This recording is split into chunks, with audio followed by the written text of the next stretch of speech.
Does diabetes get on your nerves? Well, got some bad news. Not only can diabetes get on your nerves, but it can also destroy them. Today, I'm going to kick off the diabetic complication series by first talking about nerve damage, also known as diabetic neuropathy. Why are we starting with neuropathy? Because nerve damage is the most common and one of the earliest complications you can get when your blood sugar is too high and when your diabetes is out of control. Why is that? Well, nerves are particularly sensitive to high blood sugar. Unlike many other cells, where they need insulin to uptake glucose, nerves are a lot more relaxed. They just let glucose flood in. And the thing is, they have an enzyme called aldose reductase. And what this enzyme does is when sugar comes in, the enzyme converts it to sorbitol, which the cell can then use. But the problem is, if too much glucose is coming in, that means it's making too much sorbitol. And the thing about sorbitol is that it's osmotic. It attracts water. So the high blood sugar gets into the nerve cells, it makes too much sorbitol, that sorbitol absorbs too much water, and then the nerve cells swell, and burst, thus causing nerve damage, nerve death, and complications down the line. And the big problem with nerve damage is that nerves are everywhere. They're all over your body. Imagine your body right now. Imagine the shape of it. And all nerves, they're literally everywhere. They're in your skin, they're in your organs, they're in your veins. They are so essential. Your brain is made of nerves.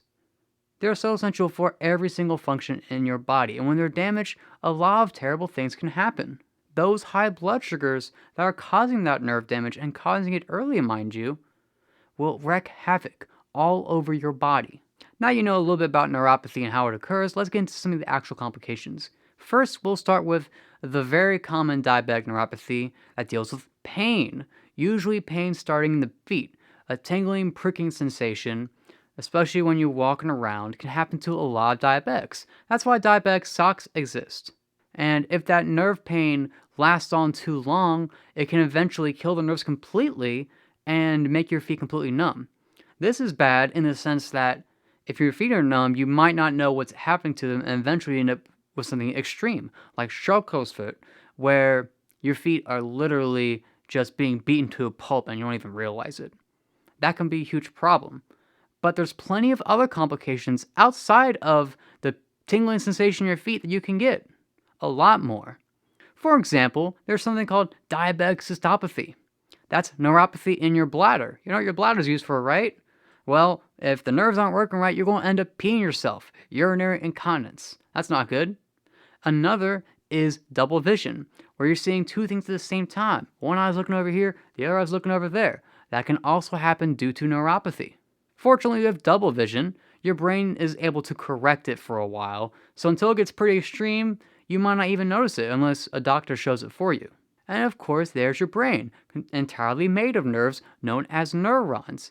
We've seen from many studies that kids with high blood sugars end up with impaired brain development, especially in the memory section of the brain. Not only that, but imagine your neuron. There are these little myelin sheaths on your axon that protect it called Schwann cells. And Schwann cells, just like other nerves, also let glucose in and have that aldose reductase enzyme. So they're going to burst as well, leaving your axons exposed, thus causing nerve damage in your brain and messing your brain up. You don't want that. Now, aside from those few complications, and I'm sure there's more that you might notice, there are plenty that you might not notice for a while. Because along with what you feel, those kind of nerves, there's also the nerves that work automatically. It turns out there's a lot of functions that happen all the time in your body that rely on nerves to tell them when to do it. For example, there's your hippus reflex. This controls the dilating of your eyes. When you see light, your eyes are supposed to get smaller, and when the light's away, they're supposed to dilate and get bigger again.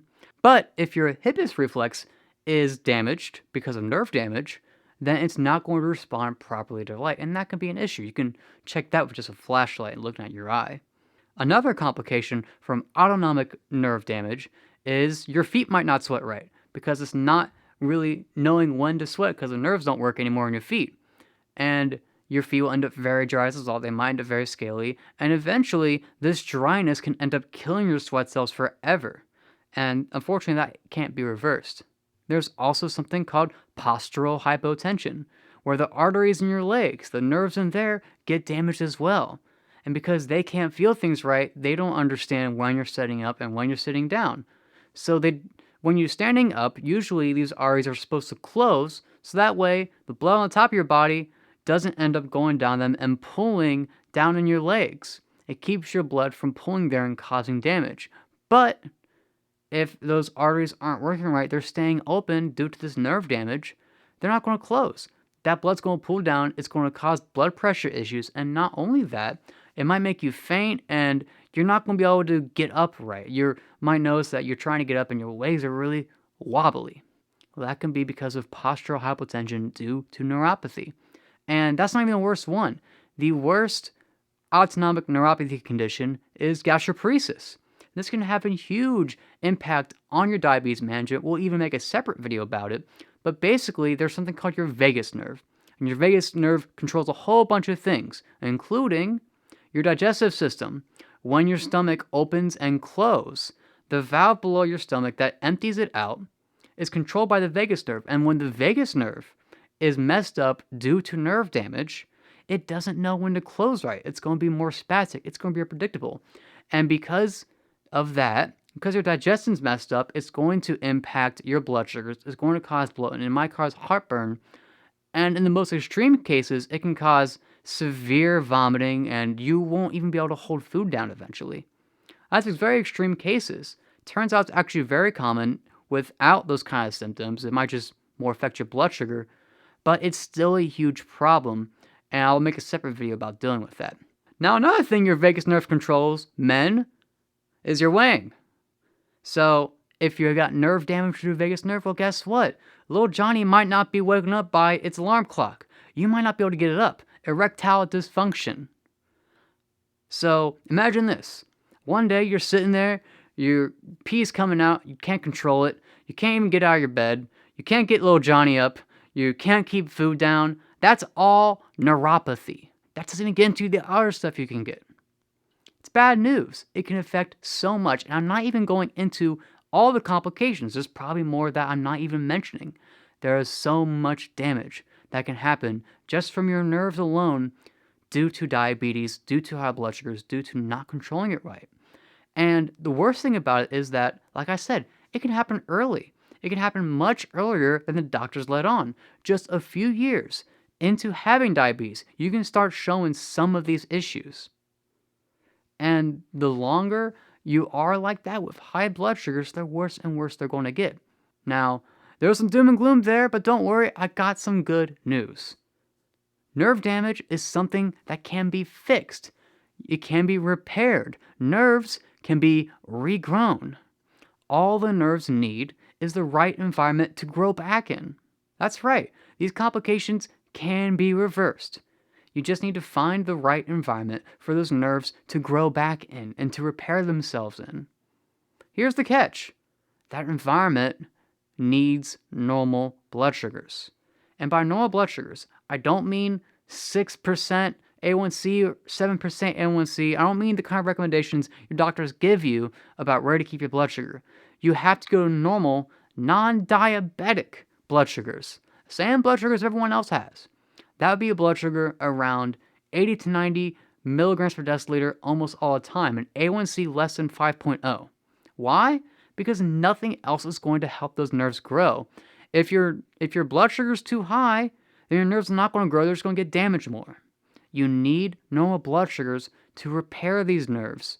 And it might take a few years to fully repair some of the more severe nerve damage, but it can all be repaired. You can reverse most of these nerve damage complications completely if you have those normal blood sugars.